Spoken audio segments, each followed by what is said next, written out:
धन्यवाद धन्यवाद। ला एक आसन बिछाओ, बैठा दो। आओ बच्चा बैठो।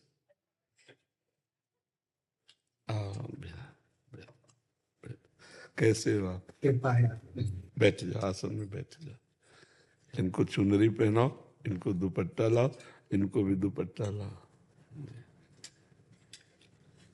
पूज्य गुरुदेव भगवान, अभी भगवान श्रीमन नारायण की प्राण प्रतिष्ठा हो रही है 7 से 10 फरवरी। अच्छा। गौरी गोपाल में। श्री चरणों में।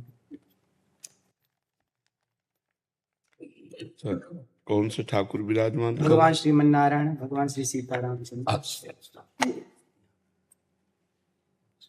अभी ठाकुर जी विराजेंगे।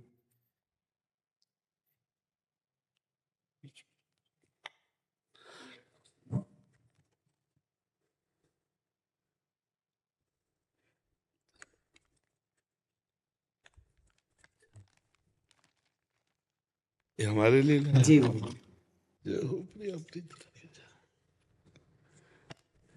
श्री जी को पहले अर्पित कर देना जाकर के। तो बस इतना अपने जीवन में ध्यान रखना कि कभी अर्थ की लोलुपता ना आने पाए, धर्म की प्रधानता रहे और वाणी शास्त्र संयम से रहे और अर्थ चरणों में रहे। मस्तक पर कभी अर्थ न चढ़ने पावे। अर्थ नहीं, मस्तक तो सिर्फ भगवान के लिए है।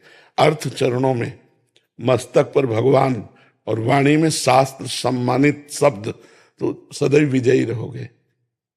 जहां कहीं हमारे अंदर अर्थ की प्रधानता आ जाएगी, दिमाग अर्थमय हो जाएगा, वहां हम हार जाएंगे। संसार में अर्थ ही सब कुछ नहीं होता, एक प्रतिष्ठा भी होती है। तो आप अपने पीछे भी जैसे आए थे तो आपको यही कहा था कि बहुत सावधान, क्योंकि अगर 100 लोग आपको प्रणाम करने वाले हैं तो 5 आपको गिराने वाले भी हैं।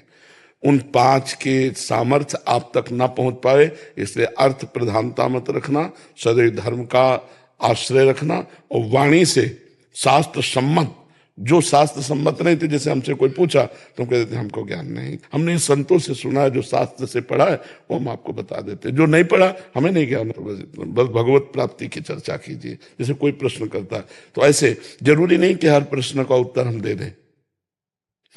निमि जी महाराज नवयोगीश्वरों से प्रश्न करते हैं कर्म के विषय में और कहते हैं यही प्रश्न हमने सनकादि से किया था, उन्होंने उत्तर क्यों नहीं दिया था? तब निमि जी को नवयोगीश्वर में योगीश्वर बोलते हैं, उस समय आपकी बाल्यावस्था थी, आप अनाधिकारी थे, इसलिए सनकादि ने आपको उत्तर नहीं दिया। तो जरूरी नहीं कि अनाधिकारी को उत्तर दिया जाए। अगर अनाधिकारी है तो मौन, हम असमर्थ हैं आपके प्रश्न के उत्तर। दूसरा प्रश्न कीजिए।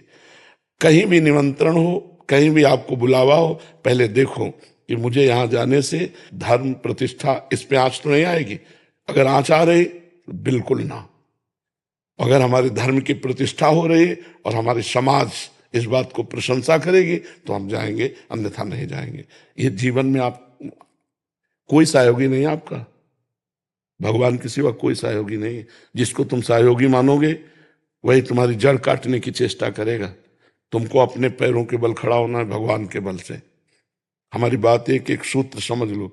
प्रश्न का उत्तर वही दो, अधिकार के अनुसार, जानकारी के अनुसार। वो अधिकारी होना चाहिए, आपको जानकारी होनी चाहिए। आप वहीं जाइए जहां आपकी प्रतिष्ठा, आपके धर्म की प्रतिष्ठा में आंच ना आवे।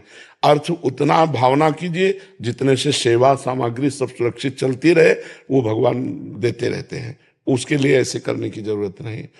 अगर हमारी सात्विक प्रवृत्ति से यश प्रवृत्ति बढ़ रही तो कोई हानि की बात नहीं, लेकिन यदि वो थोड़ा भी गिर करके बढ़ रहा है यश, तो वो यश सम्माननीय नहीं होता। साधु सभा में यश वही सम्माननीय होता है जो धर्म के अनुसार और गौरव के अनुसार बढ़ता है। तो आप गौरववान बनिए और धर्मनिष्ठ बनिए, जो आपके जीवन को आगे और प्रकाशित करे। कोई सहयोगी नहीं, पहला शब्द याद कर लो। जिसे तुम सहयोगी समझ रहे हो वही तुम्हें नीचा दिखाने की कोशिश करेगा। आपको अगर उन्नतिशील बहुत समय तक टिके रहना है धर्म क्षेत्र में, तो आपको अपने पैरों के बल खड़े होना पड़ेगा। इसके लिए आपको परिपक्व रहना होगा, स्वयं परिपक्व रहना होगा। यश बढ़ने में वर्षों लगते हैं, धूमिल होने में 2 मिनट लगते हैं। 2 मिनट में सब चौपट हो जाता है। इसलिए जो भगवान ने आपको दिया है यश जो भगवान ने आपको पवित्रता दी उसका निर्वाह आप कीजिए, संयम से स्वयं रहिए। कहीं भी कभी भी जो भगवान ने अर्धांग में विराजमान कर दिया इसके सिवा कभी दृष्टि नहीं डालनी, नजर नीची करके बात करो, उत्तर दिया, खत्म खेल। कभी किसी से किसी तरह का लगाव ना होने पाए तो कभी जीवन में तुम्हें कोई गिरा नहीं सकता। यही होते हैं कंचन कामिनी, गिराने वाले। कीर्ति तो हरि के द्वारा दी हुई होती है, वो अपने प्रयास से नहीं आती, हरि के प्रयास से आती है। न कामिनी में कभी आकर्षण हो, न कंचन में कभी आकर्षण हो। कंचन तो अपने आप बरसेगा जब हम धर्म में चल रहे हैं। जैसे समुद्र में बिना बुलाए नदियां अपने आप जा रही, ऐसे धर्मात्मा पुरुष के पास समस्त वैभव अपने आप आ जाता है। खूब आनंदित रहो, प्रसन्न रहो और हमारे सनातन धर्म को आगे बढ़ाओ। जब कभी कोई सत्संग करो उसमें नाम की प्रधानता जरूर करो, क्योंकि कलयुग में केवल नाम के द्वारा कल्याण हो सकता है। शास्त्रीय सिद्धांत भी है, कृतयुगे ध्यायते विष्णु त्रेतायाम जयते मखई द्वापरे परिचर्यायाम कलो तद्धर कीर्तनात्। हरि कीर्तन के सिवा कुछ नहीं है। ना कोई यज्ञ हो सकती है इस समय, अपवित्र घी आ रहा है, अपवित्र धान्य और जौ आदि हो गए, कहां से यज्ञ होगा? त्रिकाल संध्या करने वाले कौन है? कोई बिरला ही कोई होंगे जो त्रिकाल संध्या करे। ध्यान, मन इतना चंचल है, ध्यान कैसे लग सकता है? पूजा, इतनी वासनाएं बढ़ी हुई हैं कि उपासना कैसे बन रही? तो एक ही रह गया है, नाम जप, नाम कीर्तन, गुण कीर्तन, श्रवण, बस इसी के द्वारा भगवत प्राप्ति हो जाएगी। खूब भागवत कथा सुनाओ, खूब भगवान नाम का प्रचार करो, स्वयं नाम जप करो, धर्म से रहो, यही हमारी प्रार्थना। पर जी ऐसे स्थानों में भी जाना पड़ता है जहाँ एकदम विमुख हैं, जो जैसे हाँ, कोई गांव जब हम कथा के लिए जा रहे हैं तो हम भगवान को श्रोता बना करके बोल रहे हैं, लेकिन हम अर्थ की किसी प्रधान स्थिति पे ऐसे लोगों के पास नहीं जाते जहां से उपहास हो, बिल्कुल नहीं। बहुत अपने को संभालिए, इससे जो है ना तुम्हारी मर्यादा बढ़ती चली जाएगी और तुम आगे उठते चले जाओ। तुमसे कोई बात पूछे आके उत्तर दे दो, तुमको कहीं जाने की जरूरत नहीं है। उसे अर्थ की व्यवस्था की मत सोचो कि इतनी माताएं, इनकी व्यवस्था भगवान देने वाला है, वो घर बैठे सबका पोषण करता है, सबका पोषण हो रहा है। कभी किसी से ऐसे नहीं, देनहार कोई और है, देत रहे दिन रात। बिल्कुल, ये थोड़ा सा सुधारो। हम अपने घर की बात कर रहे हैं, ये लोग पवित्र यश कीर्ति में धूल फेंकने वाले लोग हैं, अर्थ को ठोकर मारो। तभी का अर्थ को रखो चरणों में और भगवान को रखो दिमाग में। निर्वैर हमारा जीवन होना चाहिए। तो ये बहुत बड़ी क्षमता है और बहुत बड़ा यश है, दोनों को संभाल लो।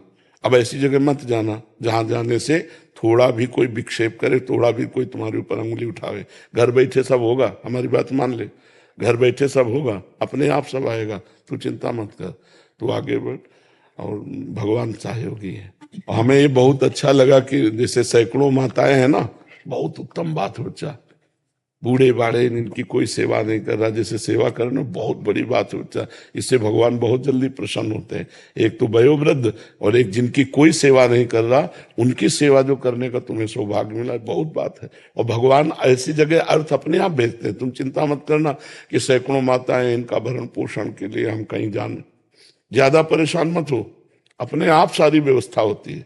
जो धर्म से चलता है, परोपकार करता है, जो भगवान का यश गाता है, अपने आप व्यवस्था होती है। तुम उसकी चिंता मत करना, तुम अपनी निष्ठा पे रहो। और स्वयं संध्या करते हो, गायत्री जप करते हो? हाँ, स्वयं करना, कम से कम 2 बार की संध्या तो करना ही। और कुछ मंत्र गायत्री के जरूर जपना, क्योंकि उसके द्वारा बुद्धि प्रकाशित होती है। शास्त्र सम्मत ज्ञान जो होता है ना, वही लोगों को आकर्षित करता है। तो गायत्री माता भगवान श्री कृष्ण का ही स्वरूप है। तो श्रीमद् भागवत श्री कृष्ण का वांग्मय स्वरूप है। तो गायत्री की कृपा से भागवत में प्रवीणता आएगी। तो दोनों काल सूर्य को अर्घदान करना और गायत्री जप करना और मुद्राओं के द्वारा संध्या को पुष्ट करना। सुमुखम संपुटम च विततम विस्ततम आता है, सुमुखम संपुटम च विततम, ये तो प्रारंभ में सिखाया जाता है। तो गायत्री मुद्रा के साथ गायत्री का जप निश्चित, इससे आप सुरक्षित बने रहेंगे। गायत्री देवी बुद्धि को प्रकाश करने वाली है। ठीक है बच्चा? कल रात्रि को गुरु जी सुबह स्वप्न में भगवान श्रीमन नारायण का ठाकुर जी विराजित थे मंदिर में, और स्वप्न में भगवान जी के पास जाना हुआ। भगवान जी मंदिर से बाहर आए और गोद में आकर के बैठ गए। ये स्वप्न जब से मैंने देखा तो बस दिन रात वही चलता। हाँ, बहुत कृपा है। ऐसा लगता भगवान जी ने कहा कि हमें खीर और कढ़ी खिलाओ। तो ठाकुर जी अभी भगवान जी विराजेंगे ना, जी। तो मैंने बोला कि सबसे पहले ठाकुर जी को वही भोग लगाएंगे। ये पवित्र हृदय में भगवान का प्रकाश होता रहता है। आप बहुत पवित्र हृदय वाले हो, बहुत सावधानी से बस चलते रहो, क्योंकि ये बात हमारी पकड़ लेना, कोई तुम्हारा साथी नहीं है, भगवान के सिवा कोई साथी नहीं है। अपने आप को सुरक्षित रखने के लिए बस सावधानी रखो, निष्कलंक जीवन व्यतीत होना चाहिए। ठीक है, धन्यवाद।